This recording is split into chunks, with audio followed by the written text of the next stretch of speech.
This is my all-time favorite fall dessert. It's pumpkin bread with cream cheese frosting, and it's so moist. If it sticks to the back of the fork, you know it's moist. I'm going to post a screenshot of the recipe at the end of the video. So yeah, let's make it. So you don't need an electric mixer for this, but I just used it.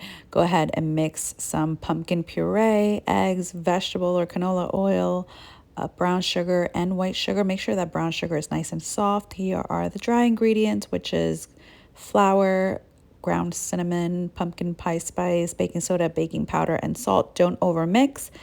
Pour the batter into a 9x5 loaf pan. Make sure to grease it and add some parchment paper to it so it doesn't stick. Bake at 350 degrees for exactly 1 hour. And then you want to let it cool completely. Otherwise, the frosting will melt. For the cream cheese frosting, all you want to do is mix some softened unsalted butter and cream cheese. The cream cheese should be softened at room temperature as well. Some powdered sugar. Mix it until it's nice and fluffy. Sprinkle a little cinnamon on top if you want, and enjoy.